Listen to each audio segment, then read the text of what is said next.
This company's never been more profitable. You mean hugely profitable? I like it. DavePorter.com presents The Profitable Cleaner, a podcast on commercial cleaning sales and entrepreneurship. The one podcast that's not afraid to discuss real sales strategies with real cleaning professionals that produce real profits and real results.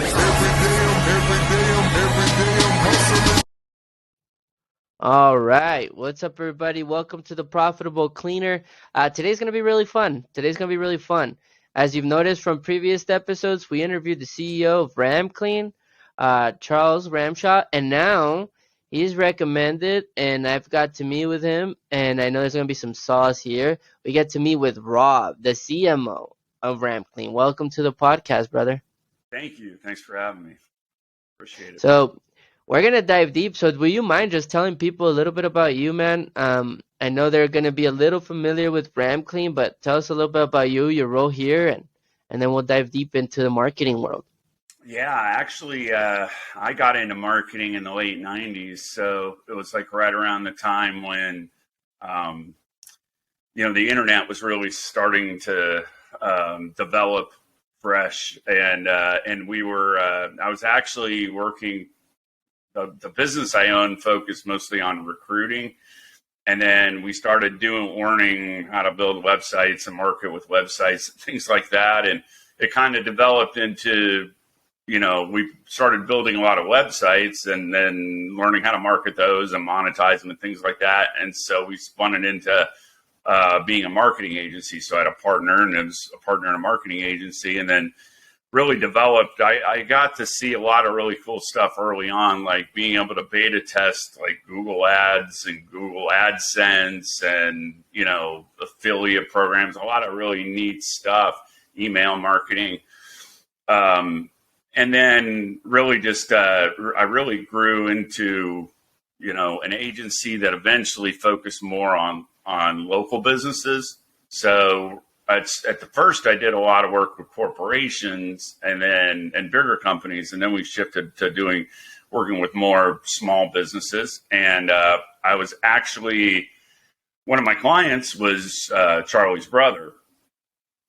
So I'd been with him for a while, and then Charlie he needed some help with some advertising that wasn't working real well, and so his brother gave him my phone number, and he called me, and we really hit it off well. We had he believed in a lot of philosophies I believed in, and we just had a great conversation. And I just started out doing just one really small job for him, and then we just kept in touch, and I started doing more and more as an agency. And he kept saying, I'm gonna bring you on full time. And I really, for a couple of years, he was trying to push me to come in, and I really didn't want to do it. But, finally the right opportunity, right time came up. And so I joined him about, a year and a half ago. It'll be 2 years in January 2020. So that was fun getting started, into a company and then going through all the COVID stuff. But we got through that all right, and have done a good job of growing from there. Well, I've been super impressed. So one, I think when somebody has a big vision and they find the right person that they want in the team, they will not stop until they find a way to have you on the team. So he really wanted you to be the CMO, and it looks like you're here. Let me ask you something. You guys have had, Charlie shared with us that you guys have been growing like crazy.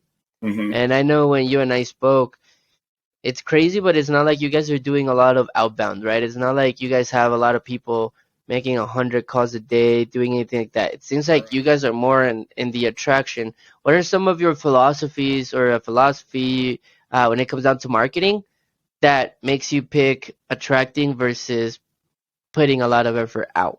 Yeah, I think, first of all, because it's generally what I've done, so it's what I know.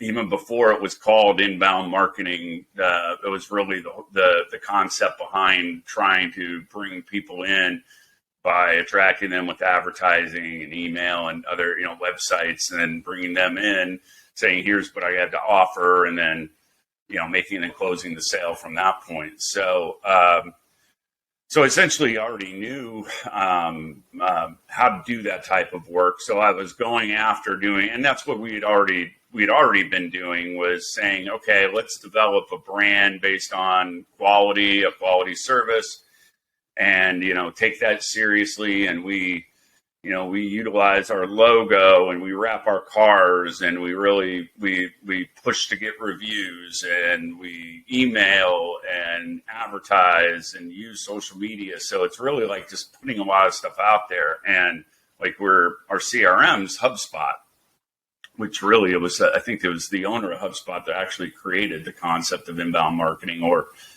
at least he got famous for it. Yeah. And so that our entire kind of, like right now, our sales is focused on doing that, because it's a lean way to try to grow. It can be expensive to hire salespeople and have them make calls. Plus, we didn't have a great list of companies. I mean, so there's a lot of groundwork that goes into trying to find good leads and good companies. And as you guys know, in cleaning, especially the type of work we're going after, you got so many companies that they don't want to change because they don't want to fix something that's not broke. Or you have a lot of companies that are on multi-year contracts. So it doesn't matter if you call them, if they're not ready to go, they're not ready to go. So when you try to attract people and let them come to you, then it's I think it's a little bit easier and less expensive way to grow. I think that's awesome. Marketing in the 90s, you saw the wild west of the digital frontier really explode in front of you, man. Oh yeah. The marketing. I think that's awesome, man. It was crazy. You didn't realize how good it was back then. Yeah. That you can send out an email and almost everybody would open it. You had 80%, 90% open rates. Everybody's replying. And you just thought, oh, this is great. Back when we first started using Google, I would be like, wow, I got to pay 9 cents a click, and I was thinking that was expensive. Now it's like $10 a click. It's just crazy. And in some, in other types of fields, luckily cleaning's not that bad. In some fields, it's crazy. $30, $40 a click. Yeah, exactly, man. So I love talking to guys with your experience. I'm curious though, Rob. So knowing what you know in marketing and then coming to an industry like cleaning, it is a different type of marketing. It's not like you're the typical HVAC company that can just put up a couple grand Google AdWords campaign and get your phone to blow up. Commercial cleaning does kind of have its own little niche within the inbound world. Where have you seen success? I mean, I think people talk as if it is easy. Based on my experience, it's not as easy, but where have you seen some of that success? Yeah, I don't think it is. And you never stop learning. My background was almost exactly what the way you said, working with an HVAC company, roofing companies, real estate companies. So the big difference that for me I had to adapt to was being, so much more B2B. Say for the HVAC or the roofing, most of those companies are still doing homes, residential. So you're marketing to a consumer, but with the type of work we're looking for, we're really marketing to, the business, the facility manager. And I think just learning how to do that efficiently was it's something that just took a while. Luckily, I had a chance to work with him for a while, and you kind of learn things over time, so that when I got in full time, we could really, we could go in 100% and have a good idea with what we're going to do. But the types of things that we've done well, the Google advertising has been probably one of the bigger ones. SEO would be another big one. And just generally learning how to use your website along with search and search ads, and getting listed on maps and places like that people are searching for.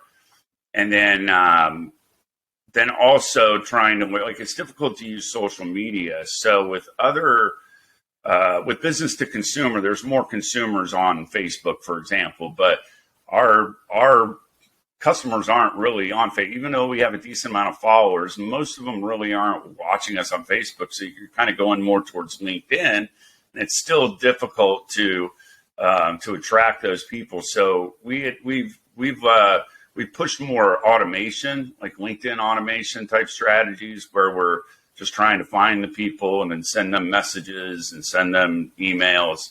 And a lot of times with this type, with cleaning, you're really just trying to introduce yourself and try to provide value. You don't, if someone sees your name is Rob Thomas from RamClean, they kind of already know what you do. You don't really want to go in hard and push what you do. You just want to make connections and introduce yourself.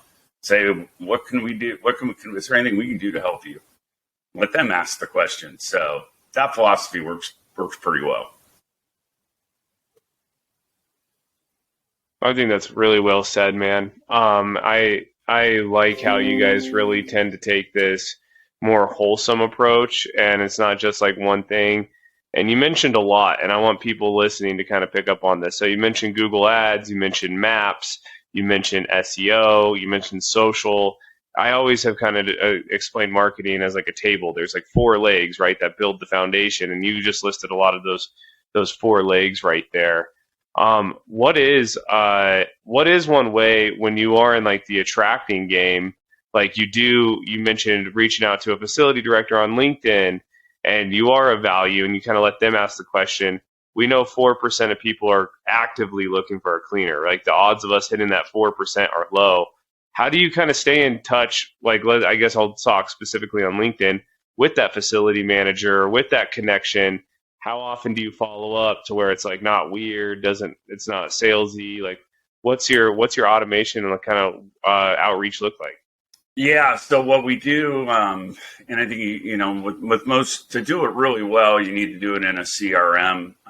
Otherwise, I think it would be difficult to organize. But what we do is just create properties in HubSpot where we kind of categorize each of them. So if it was like, say, a university and they do an RFP, we kind of have them in one bucket. If it's, if it's a manufacturing plant that tends to like redo their contract every year, then we might contact them more often. I definitely don't. I think you can over contact people.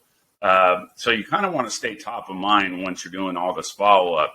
And so it's a lot of, like sending the long emails out, trying to like really push all your stuff. Most people are busy and aren't going to read it. So we try to keep it short and not too often, and just kind of set it up so that we're staying top of mind and again, not really pushing, I guess, like I think people over market stuff like cleaning, like you kind of want to just get their attention and be there. You can sell it when you're in front of them. When they're ready, that's when you can really start saying, well, this is why we do stuff, and these are the problems you're having, why you're having these problems, these are the solutions. You don't have to like push hard to sell early on. You're really just, like I said, connecting, and you send emails out. I don't know, with say a manufacturing plant, it'd be like maybe once every 2 months. You don't want to like send something every week. And if it's something like an RFP, or that the contract's not due, you still want to send stuff, but maybe once every 6 months. And then that's you just said something that I think is just gonna like gloss over, but I think it's so important. The first thing you want to do is get their attention. That is so undervalued. I don't think a lot of people understand. Like, you get hundreds of emails, hundreds of calls. You're right. When it says clean on there, pretty sure they'll know what you do. Right now, can you have systems better than their current cleaner? Can you have a better reputation? Yes, but it doesn't matter in the beginning. They don't really care about any of that. What it should really be about, and I'm so glad you said that, is, can you get my attention? Can you get me to click it and read it? Now, if they can read it and click through, great. But if they can't, as long as they're reading it and I'm officially living in their brain, right? Kind of like planting the seed, then you're doing something right. Yeah. But I love that you guys create different buckets. That requires some discipline though when it comes down to marketing, right? A lot of people don't have that kind of discipline. How did you learn to create all these buckets? Is this from all the experience and training you've done? Yeah, just Or doing do you have some similar types of things with other business, but some of it was just a little combination of common sense with trial and error, where like when you you send a bunch of emails out to somebody, and after a while you kind of realize they keep unsubscribing or they complain or something. You say, all right, maybe we overdid it, but then just realizing like there's no point in over communicating with someone that their contract's not up for a while, but you still want to do it because sometimes they break the contract. So you don't want to like just say, oh, well, the contract's up in 2 years, we're not going to mention them at all. You kind of want to still be coming in there. And the closer it is to the contract, the more you're gonna increase how often you contact them, because that's where you really want that to be top of mind, so that you're one of the companies that gets asked to bid. And yeah, so that's the basic philosophy of how we determine how often we're going to contact someone. And I think on top of that, like, have everything else in order. Like, have a good website, make sure it loads fast, have your forms set up right, have good pictures, be active on social media, take pictures of your employees in uniforms, and like make everything nice. Like I said, we use our logo, we wrap our vehicles, we try to make everything nice so that, because they're on the back end, they might see you, but then they're going to check you out. Almost everybody does. They look at our Google reviews, they look at our Facebook page, our LinkedIn page. They look at us as individuals. So have your LinkedIn profile updated, have everything that's out there. I mean, we always in marketing call that your online presence. Everything that's out there about you, your owners, your executives, have that, nice and looking good, because that's going to get you more calls too, callbacks. You're just batting 100% right now from what we talk about on the show all the time. So yeah. I love hearing this, man. I think what I'm hearing is like you talk about like the little things matter. Having a profile picture that's up to date on your LinkedIn, right?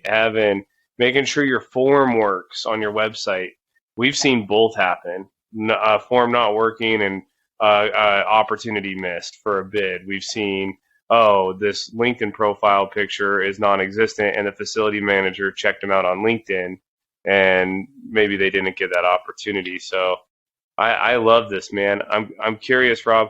What's the makeup of like your marketing team? Like, we don't have to go into like the RamClean team, but like, are you the one actually doing all the marketing? Do you have someone rolling with you? Like, what's that look like? I mean, so we're not big enough to have a giant team. So what I do is I've had some employees at some of the time. I've gotten some help from other people, and like our COO helps me with certain things. Charlie works with me a lot on some of it. And then I'll outsource some of the work. Anything that can really be time consuming, I'll hire contractors to do it. So it's kind of like I put everything in play, but then get the help I need when I need it. Like for example, developing like the LinkedIn automation, I actually hired a software developer to build something completely custom, and that would have been something that I couldn't do on my own. So that's one of the things I've just learned over time is don't try to do everything on your own. There are always people that know more than you, and that's how you can always improve. Find people that know things that you don't know how to do and have them help you do them. I think you have to be willing to test things too, like to go and get a software developer to build something for you guys and creating all these buckets. Like, what are some ways that you kind of gauge what project you should do next, or like, because a lot of people, again, they're owners, they're like, I know I need to do content, but there's so many agencies, it's so much money, it's so much, there's always excuse. So like, how do you gauge where you should put your marketing money and where, like, how you make decisions on that? Yeah. So, first of all, like really tracking and understand how well something works is a first place to start. Like not guessing whether it works. That's the great thing about digital marketing these days. You can I can look at what did it cost to pay for this software and what did it cost? What's our customer acquisition cost and marketing ad spends? Look at every different type of piece of marketing and then determine what it costs. But then from there, you're absolutely right. You're going to test some things. You want to try to test things without spending a lot of money. So I actually had to kind of do that in stages where I, paid for something and kind of tried it out, saw that it worked, and then went ahead and just developed it, like do it in phases. Just develop the phase and just kind of you almost really want to do a proof of concept with an idea and then test it and see if it's got some ability. Because you don't know whether it's going to be something that's really low cost or just medium cost, but to have multiple ways to get customers is always good. You got to kind of diversifying your, sales and marketing budget. So that's generally how we do it, but we fail all the time. Can't be afraid to fail. I mean, we've done stuff and spent a lot of money on stuff that didn't work. Just that what works is always going to be way better. How are you going to find something new? And I know a lot about marketing, but I've generally done a lot of things that I didn't know how to do. I just had to learn. It was just a lot of it was taking ideas from people like you and other companies, other owners, and seeing what kind of things they're doing, and then try to, make your own version of it and make it work. I love that. I love that. Let me ask you, we always get, oh, wait, James had a question. Go for it. Go for it. Yeah, I was just curious. You mentioned so much good stuff on like how we can attract our brand to potential prospects. How do you use your marketing to attract employees, or do you guys use it in that sense? Yeah, so Good that's question. that's a great question. Easily just as important as finding employees. So we generally, so we have bilingual recruiters that help. We really we do a lot more boots on the ground in that, like in communities, especially in areas like in the metro areas, like in Cincinnati, where we just really try to, take care of our employees and really try to push the people that live there to kind of to help us like recruit. We have like kind of some programs to pay for referrals and things like that, which we've kind of done a little bit of it on and off. It kind of depends on whether we need to hire a lot or not. We've got back during the COVID when it was very difficult to hire. I mean, we had actual signing bonuses for people. We were paying them if they lasted 90 days, they just got an extra check. Haven't had to do that recently. Part of it's because I think we have good recruiting internally, but we still run Facebook ads are probably the biggest ad budget we run. So we do the posting, we do the sponsorships, and then we use an ATS system.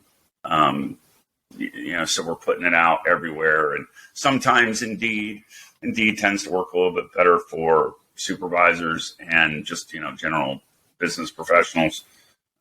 Sometimes we do like when we're really need somebody bad, we do that. And then sometimes our operations managers just dig in and kind of do something, just do some of their own recruiting. So we've been able to keep up, especially lately.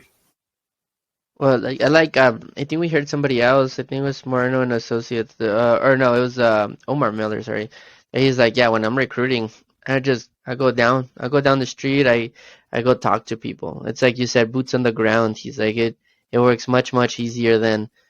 He's like, I still recruit through Indeed and things like that. He's like, but I love making contact, being out, putting the face out there. And you guys have a nice brand too. Do you think your brand and the way you guys are growing, do you think that impacts your hiring? Yeah. So, I mean, we have a pretty good reputation in the community, and we pay higher wages than most, if not all, the companies that are competing with us. So we're giving up some profit to just try to get the best people. Plus, it's kind of like at this stage now, knowing where minimum wage is going to, we're kind of just taking the bullet, taking it right now. But I mean, we then expect a lot from our employees, and there's like anything, there's high turnover, and it's not always easy. But find good people, you keep them, and you just have to give up a little bit of profit to have good people. And in our experience, that tends to pay off more, just having less issues and having better people, have a better service. So I like it. I'm curious here, Rob. Like, so once you do attract that prospect's like, hey, I want to work with Ram. You guys get involved in a sales process of some sort. Does your marketing stop then? Like what's your kind of like pre-purchase marketing look like, if you will? I'm just curious, like, what's your proposals look like? Like, let's talk a little bit more of the sales side here. Yeah, as you can imagine. The answer to that is yes and no. So once there's interest, we classify that as an opportunity if somebody's looking for a bid or maybe looking for a bid. Then it's going to go to our sales reps who are going to, do the walkthroughs and measure and bid everything out. We do a pretty big formal Google slide presentation for a proposal. It's professionally designed. It looks nice. It's original. It is not. Now, for like one-off stuff, or maybe it's an existing customer, or it's just a small job, we'll do a quote that we can do from HubSpot because it's a little faster. But if it's like a recurring janitorial job, we do a nice proposal. We just think that makes a difference. It just does. You get comments from people saying, "Wow, we had 5 proposals and nobody else submitted anything. Everybody else is submitting a Word document, or they're submitting some other just kind of,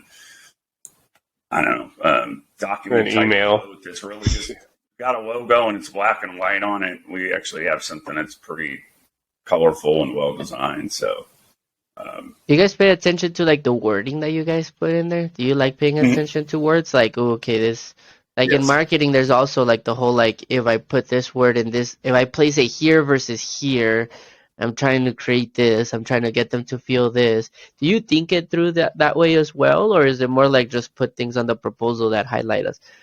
No, we actually, we write each proposal original, catered towards the people. Now, to some degree, there's certain like paragraphs and phrases that are templated. So we know we want to say this, but then we'll adjust. Like a lot of times we'll mention, we've had the honor of working with this company, and this company. And so let's say it's a restaurant.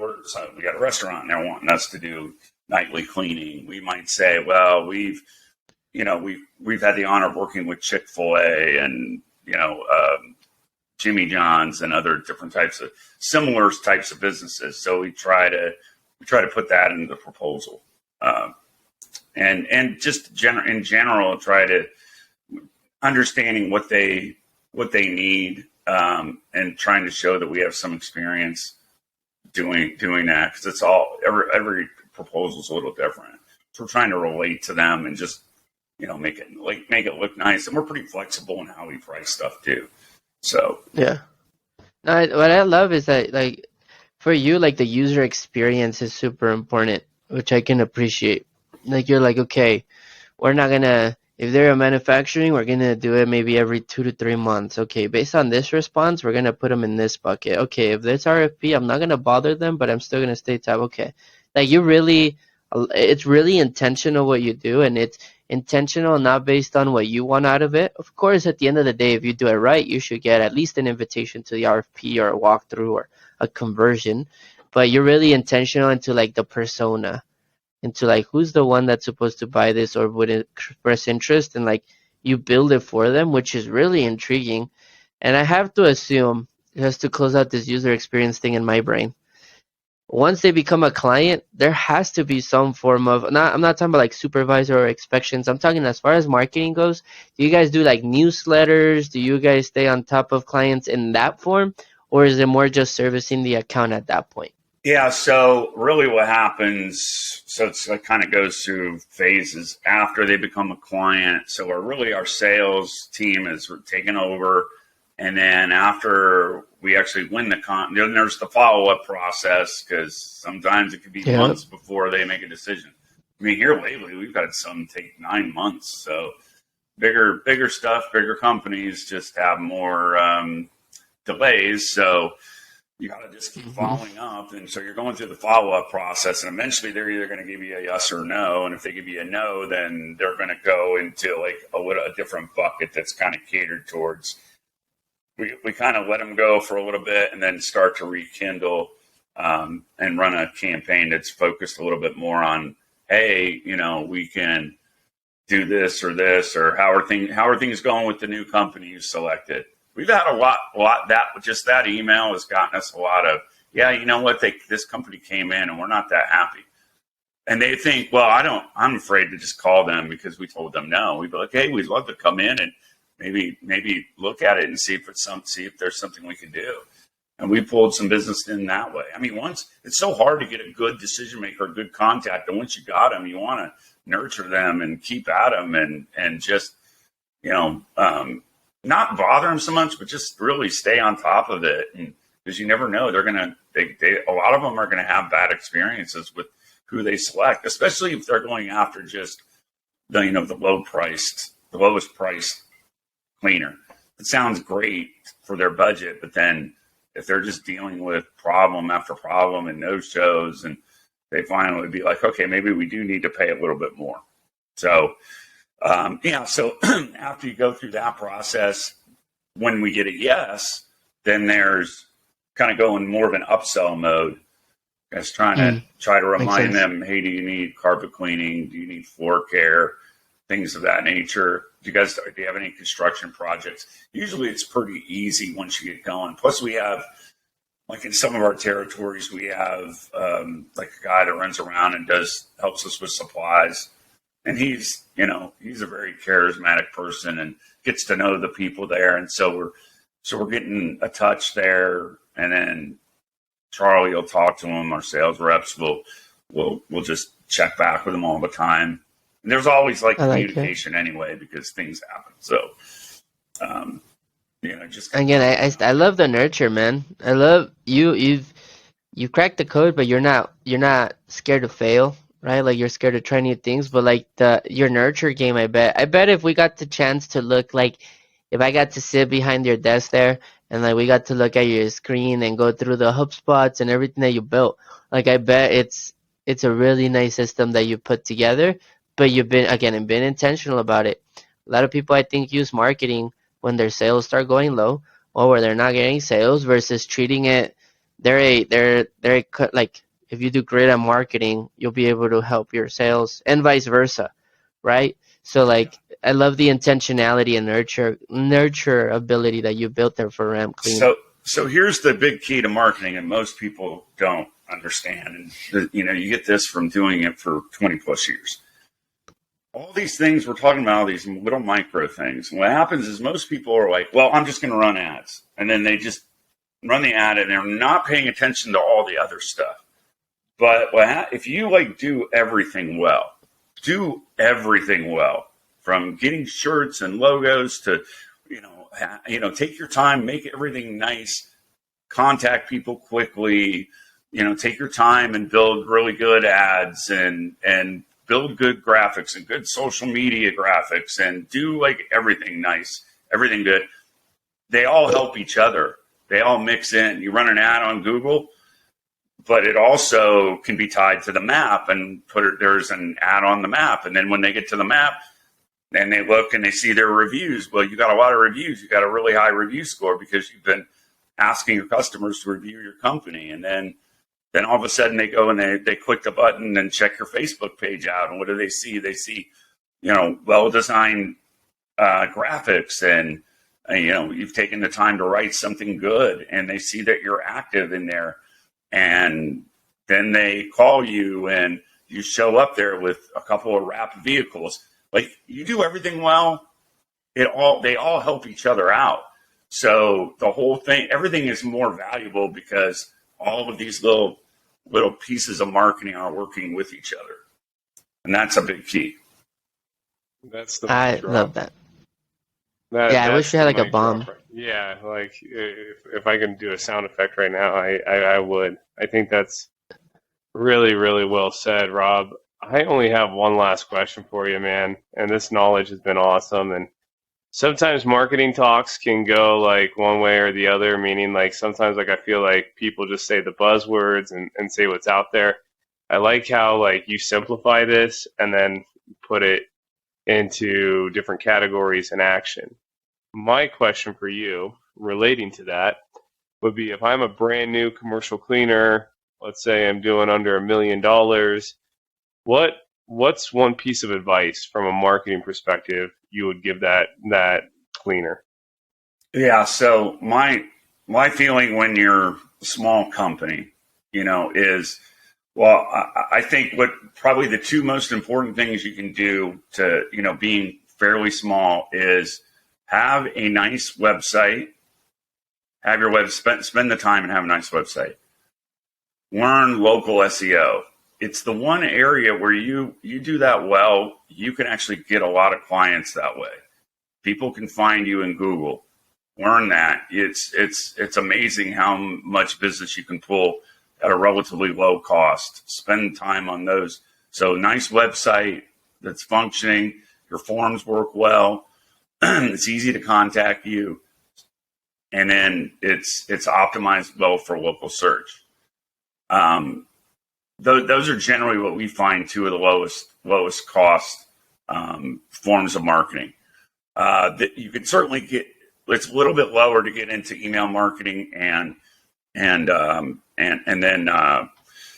say automation and stuff, but it's a little bit harder to build, and I think it's a little bit more. It's highly technical and somewhat complex. Not going to be super easy.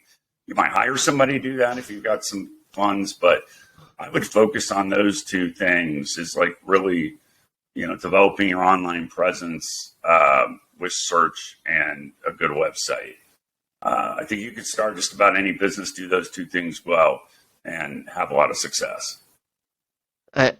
I love that answer. I love building marketing automations and outbound process, and it's so tactical. Like, not only do you have to know the tech, right? Like, what CRM am I using? How is it going to work? How do I build a lead list? How do I warm up the email? How validated are the emails? And then you start getting into copy.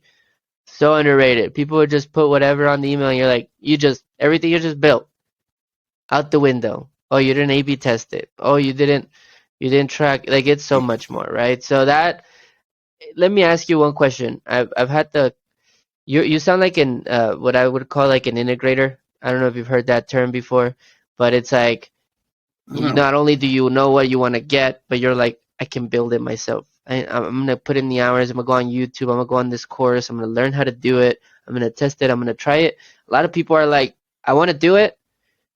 I'm just going to put away $1,000. I'm going to pay somebody else. I'm going to pay somebody else. You don't really know of it. And then if that person doesn't know it as much as you thought he knew it, or doesn't get you the results, you automatically put everybody in that bucket. You're like, fuck SEO. I don't like it. Like, right? You start getting all intense about it. You're like, oh, it doesn't work. How many people have we seen just post that on groups? Oh, SEO for cleaners? Never.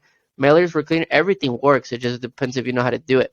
My question to you is, how important is it for an actual owner and team to know how to do these things? To put to instead of paying somebody else just to do it, to actually take the time to learn the local SEO, how it works, put in the man hours, so that at least you don't get ripped off, I guess. Yeah. So that's one of the problems with SEO is, and so a lot of marketing, is that there are a lot of really bad companies out there.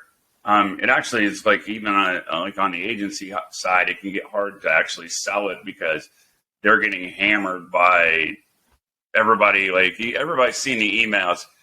You're not listed on Google. We can help you, and it's just a lot of it's just spam. It's just terrible, and they don't do anything. I've seen people selling software that's like 12 years old that stopped working in like 2010. It's and it changes all the time. So you kind of have to stay updated, but you also have to be careful that you're not spending all your time trying to be an expert at something that would take you a really long time. So I probably learned because I have a little bit different background because I was in marketing for a long time. So it's a different story than somebody who's just really owning a cleaning business and trying to run it, where a lot of them don't know marketing at all. So I've my background was in software development. I used to design and do all this stuff myself, but over the years I've had to learn not to do that because for me it was detrimental. I would spend too much time doing things. My time was more valuable. I needed to pay people to do stuff, people that could be better than me. So I do a lot of that. So I think about ways, then test them, and then try to get people to do most of that for me. But I would say the big thing is staying informed of what you can do. It's just like understanding what you can do and then trying to determine if it's something you want to try. Then try and don't try, measure, see if it works. If it doesn't, go to something else. And sometimes try the same thing again. Could be email marketing. I mean, I ran email marketing that was terrible. All right, well, let's try a different piece of software, try to do something else. And then you're just constantly learning. Okay, this worked better, but it's still not great. Let's do something else. So like you said, with the copy, you can, I don't know. Like I paid copywriters and thought, oh, this sounds so good. And then watch it run and be like, this is terrible. And then just create something. Well, this sounds better with almost no thought, and then it works. Like with email copy, sometimes you just don't even know. But you can research and try to get ideas. And okay, so I'd say staying kind of connected. If marketing is like one of your big goals, trying to understand what's out there and learning it. So you really, it's like learning what's out there so you know what you could try. That's agreed. I think like high level overview is so important. Like I'm not the best at running ads and SEO. Can I learn it? Yes, but that's not my strength. Yeah. But I do so much research and I love learning that I know like how should it convert? What are things that will influence it? What are things that are going wrong? So that way if we do need to talk to someone about it or whatever, I at least know, well, these are the industry standards or averages. We're performing below or performing above. Oh, I know about that. I don't know how to implement it, but I know that they're not doing it, which is interesting, right? Like it's those little things, at least being, like you said, staying informed so that you can actually have a conversation with the person you're outsourcing to. Yeah. So having a knowledge of it too. And I think because you try something, if you hire somebody and they're not successful at it, don't just assume that the method doesn't work.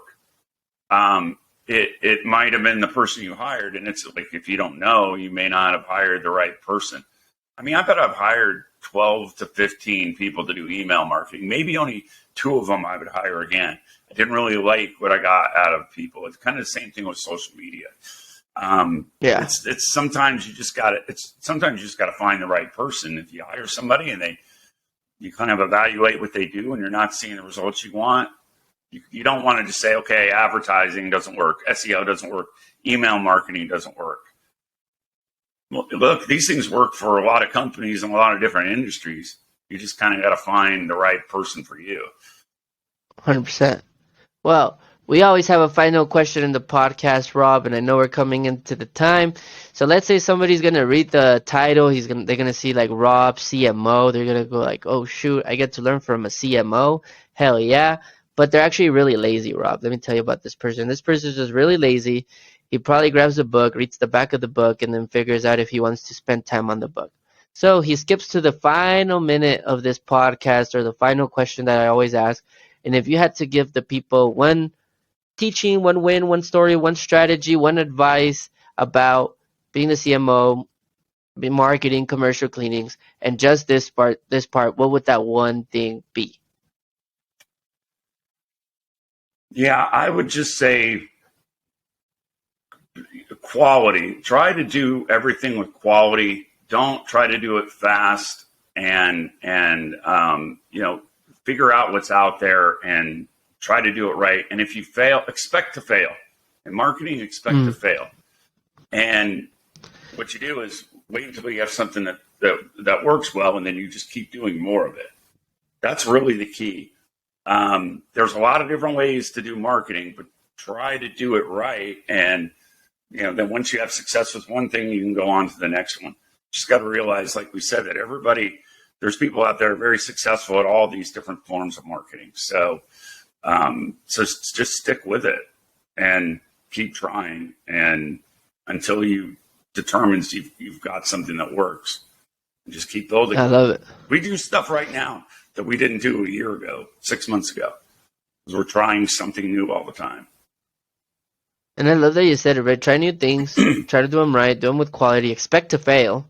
But if for whatever reason they don't fail and you start seeing traction, put more effort, put more thought into that one, and then go test something else, and then same thing, right? And then eventually you'll be able to have like a machine of different things that are working well while you're still testing. Yeah, so it's perfect. The nice thing is if you do it right, you actually will really know what you're spending and what your benefit is. Like, we know the cost of everything and what the actual amount of money we make from X dollars in ads or X dollars in email marketing, X dollars in social media, everything. We look at everything and know, whether or not it's working to make money. We've spent money on stuff and made nothing. And, sometimes it's just been, we need to try to do it a different way. Sometimes it just doesn't work for us. So, but just don't give up. I love it. Well, Rob, thanks so much for being in the podcast, man. I really appreciate it. Yeah. It's great. Yeah, to be here. it's Good been fun. conversation. I'm confident, guys. If you guys got anything out of this, I know you will.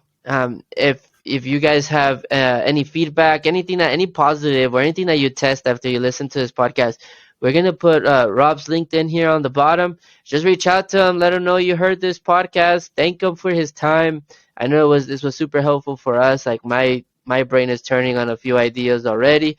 So super excited. But again, Rob, thanks so much for being here, brother. I appreciate it. Yeah, Thank you, that's man. great. Yeah, and if you connect with me on LinkedIn, because I pretty much connect with anybody in other cleaning companies, just because I want to hear what they have to say, and sometimes I can pick stuff up from them too. But you can always ask me questions. There you go. There's the open door, guys. There's the open door. He said he'll help, so make sure you DM him on LinkedIn, and that way he can help you guys out. Thanks so much, Rob. Thanks, James. It's been a pleasure to have you guys, and we'll see everybody in the next episode. Take care, guys.